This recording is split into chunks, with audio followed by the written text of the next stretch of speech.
জুমার দিনে সূরাতুল কাহফ 15 পারার 2 নম্বর সূরা, এই সূরা তেলাওয়াত করা যে এত ফজিলত আছে, নবীজি বলেছেন যদি কোনো বান্দা বান্দি জুমার দিনে সূরা কাহফ তেলাওয়াত করে, আল্লাহ তাআলা ওই বান্দা বান্দিকে দাজ্জালের ফিতনা থেকে হেফাজত করবেন।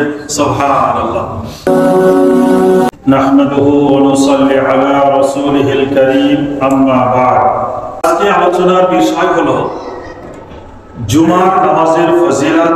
আল্লাহ রাব্বুল আলামিন পবিত্র কোরআনুল মাজিদ 28 পারা সূরাতুল জুমার 9 নম্বর আয়াতে ঘোষণা দিয়েছেন, ইয়া আইয়ুহাল্লাযীনা আমানু, ওহে ঈমানদার বিশ্বাসী বান্দাগণ, ইযা নুদিয়া লিস-সালাহ মিন ইয়াউমিল জুমআ, যখন জুমার দিনে নামাজের জন্য আহ্বান করা হয়, ফাসআউ ইলা যিকরিল্লাহ, তোমরা আল্লাহ তাআলার স্মরণের দিকে, নামাজের দিকে চলে এসো। ওয়াজারুল বাই, এবং তোমরা বেচা কেনা, ক্রয় বিক্রয়, ব্যবসা বাণিজ্য বন্ধ করে দাও। কোরআনুল মাজিদের এই আয়াত দ্বারা এটা সুস্পষ্ট প্রমাণিত যে জুমার দিনে যখন জুমার নামাজের জন্য আহ্বান করা হয়, আযান দেওয়া হয়, ফাসআউ ইলা যিকরিল্লাহ, তোমরা আল্লাহ তাআলার জিকিরের দিকে, স্মরণের দিকে, নামাজের দিকে ধাবিত হও। ফাসআউ অর্থ হচ্ছে দৌড়ানো অথবা কোনো কাজ মনোযোগ সহকারে করাকে বলা হয় ফাসআউ।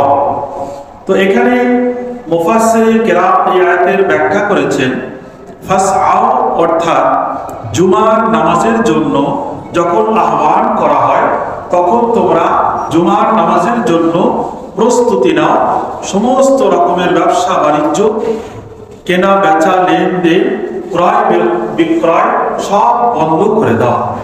এই আয়াত থেকে এটাও প্রমাণিত যে জুমার দিনে আযানের পর ব্যবসা বাণিজ্য করা, লেনদেন করা, ক্রয় বিক্রয় করা এটাও নিষেধ। আল্লাহ তাআলা বলছেন ফাসআউ ইলা যিকরিল্লাহ, তোমরা আল্লাহর জিকিরের দিকে এসো।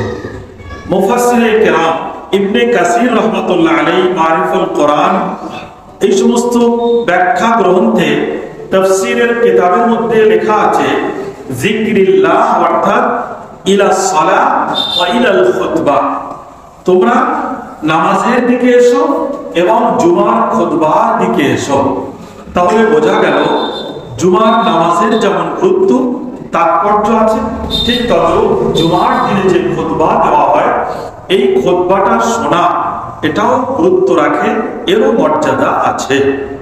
জুমার নামাজের ফজিলত সম্পর্কে এবং জুমার নামাজের মর্যাদা সম্পর্কে তিরমিজি শরীফের 500 নম্বর হাদিস, মহানবী সাল্লাল্লাহু আলাইহি ওয়াসাল্লাম বলেছেন, মান তারাকাল জুমআ সালাসা মাররাতিন, কোন ব্যক্তি যদি পর পর 3টি জুমার নামাজ ত্যাগ করে দেয়, তাহাউনান বিহা, অবহেলা বিনা কারণে কোন ব্যক্তি যদি পর পর 3টি জুমার নামাজ ত্যাগ করে দেয়, আল্লাহ রাসূল সাল্লাল্লাহু আলাইহি ওয়াসাল্লাম বলেছেন, তাবা আল্লাহু আলা কলবিহি, আল্লাহ তাআলা ওই ব্যক্তির অন্তরে মোহর লাগিয়ে দেন, তার অন্তরে স্ট্যাম্প লাগিয়ে দেন।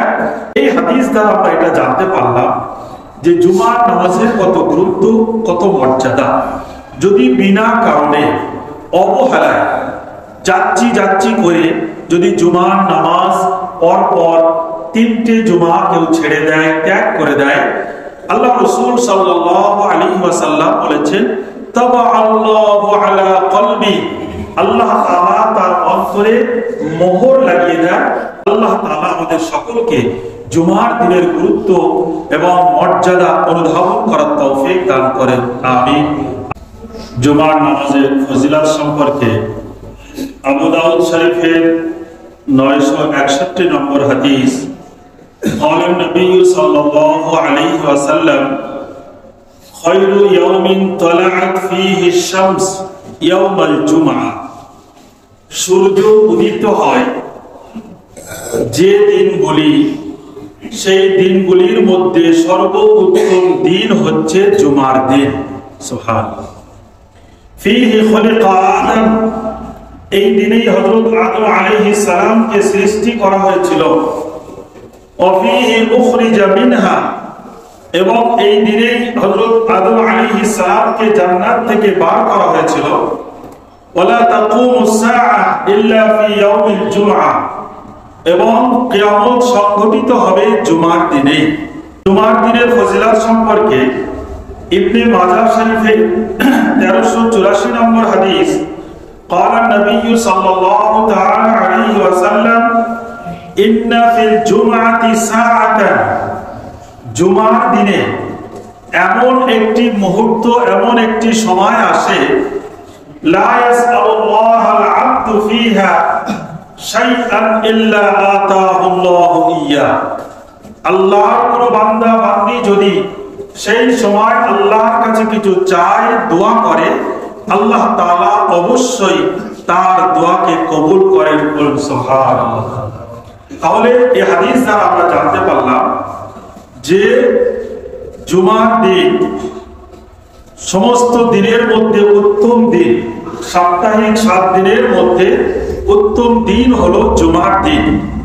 এবং এই দিনে এমন একটি সময়, এমন একটি মুহূর্ত আসে, যে সময়ে, যে মুহূর্তে আল্লাহর কোন বান্দা বান্দী যদি আল্লাহর কাছে দোয়া চায়, আল্লাহ তাআলা তার দোয়াকে ফেরত দেন না, অবশ্যই অবশ্যই তার দোয়াকে কবুল করে নেন। সুবহানাল্লাহ।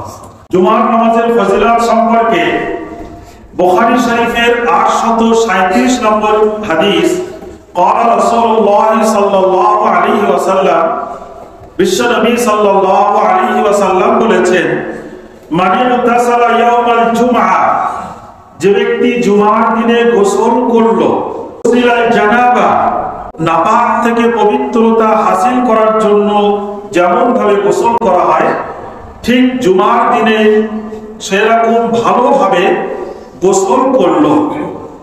সুম্মা রাহা, তারপরে বাড়ি থেকে মসজিদের দিকে রওনা হলো।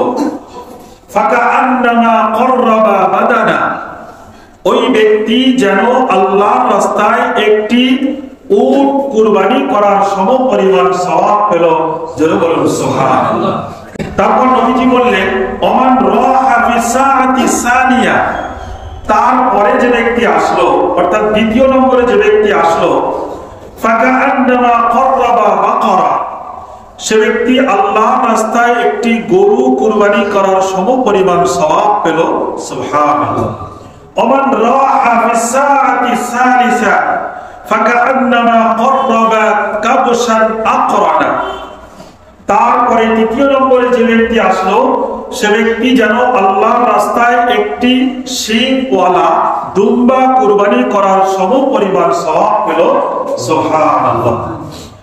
ওমান রাহা ফি সাআতি রাবিআ, চতুর্থ নম্বরে যে ব্যক্তি আসলো, মসজিদে প্রবেশ করলো, ফাকাআন্নামা ক্বাররাবা দাজাজা, সেই ব্যক্তি একটি মুরগি কুরবানি করার সমপরিমাণ সওয়াব পেল। সুবহানাল্লাহ। ওমান রাহা ফি সাআতিল খামিসা, যে ব্যক্তি পঞ্চম নম্বরে মসজিদে প্রবেশ করলো, ফাকাআন্নামা ক্বাররাবা বাইযা, সে ব্যক্তি একটি মুরগির ডিম আল্লাহর রাস্তায় দান করার যে সওয়াব, সেই সমপরিমাণ সওয়াব অর্জন করলো। সুবহানাল্লাহ। ফাইদা খারাজাল ইমাম হাযারাতিল মালাইকাতু ইয়াসতামিউনা যিকির, তারপর ইমাম যখন খুতবা দেওয়ার জন্য দাঁড়ায়, ফেরেশতারা তাদের খাতা গুটিয়ে ইমামের খুতবা শুনতে থাকে মনোযোগ সহকারে। সুবহানাল্লাহ। তাহলে এই হাদিস দ্বারা আমরা জানতে পারলাম যে জুমার দিনে আগে আগে মসজিদে আসা, এর সওয়াব অনেক বেশি। যত আগে আসবো তত বেশি মূল্যমানের পশু আল্লাহর রাস্তায় কুরবানি করার সমপরিমাণ সওয়াব আল্লাহ তাআলা আমাদেরকে দান করবেন ইনশাআল্লাহ। এবার আসুন জুমার দিনের কিছু আমল, জুমার দিনে কিছু বিশেষ আমল আমাদেরকে খেয়াল রাখতে হবে। জুমার দিনে ভালো করে গোসল করে পরিষ্কার হয়ে নেওয়া, তারপরে তার সাধ্যমতো ভালো পোশাক পরিধান করা, তারপর খুশবু ব্যবহার করা, তারপর জুমার দিনে বেশি বেশি দরুদ শরীফ পাঠ করা, অন্যান্য দিনও পাঠ করা, বিশেষ করে জুমার দিনে আরো বেশি বেশি নবীজির প্রতি দরুদ পাঠ করা, বেশি বেশি আল্লাহর কাছে দোয়া চাওয়া। কারণ জুমার দিনে এমন একটা মুহূর্ত আছে যে মুহূর্তটায় বান্দা দোয়া করলে, বান্দি দোয়া করলে আল্লাহ কবুল করেন। এই জন্য জুমার দিনে বেশি বেশি দোয়ার ইহতিমাম করা। তারপরে জুমার দিনে পিছনে এসে কাতার ভেঙে সামনের দিকে না আসা, দুইজনকে সাইড করে দিয়ে ভেঙে ভেঙে ডিঙিয়ে ডিঙিয়ে সামনের কাতারে আসা, এটা নবীজি কঠোরভাবে নিষেধ করেছেন। তবে যারা আগে আসবেন তাদেরকে আগে প্রথমে কাতারগুলো কমপ্লিট করতে হবে, সামনের কাতার ফাঁকা রেখে পিছনে বসাটাও ঠিক না। তারপর জুমার দিনে সূরাতুল কাহাফ 15 পারার 2 নম্বর সূরা, এই সূরা তেলাওয়াত করা যে এত ফজিলত আছে, নবীজি বলেছেন যদি কোনো বান্দা বান্দি জুমার দিনে সূরা কাহাফ তেলাওয়াত করে, আল্লাহ তাআলা ওই বান্দা বান্দিকে দাজ্জালের ফিতনা থেকে হেফাজত করবেন। সুবহানাল্লাহ। তারপর জুমার দিনে পায়ে হেঁটে মসজিদে আসা, যত আমরা হেঁটে হেঁটে আসবো প্রত্যেক কদমে কদমে আল্লাহ তাআলা আমাদের সওয়াব লিপিবদ্ধ করে দেবেন। এই জন্য চেষ্টা করা পায়ে হেঁটে মসজিদে আসা। মসজিদে আসার পর মসজিদে ঢোকার সাথে সাথে 2 রাকাত নামাজ পড়া, যেটাকে তাহিয়াতুল মসজিদ বা দুখুলুল মসজিদ, মসজিদে প্রবেশ করার সাথে সাথে 2 রাকাত নামাজ পড়া, এবং তাহিয়াতুল ওযু, ওযু করার 2 রাকাত নামাজ আদায় করে তারপরে বসা।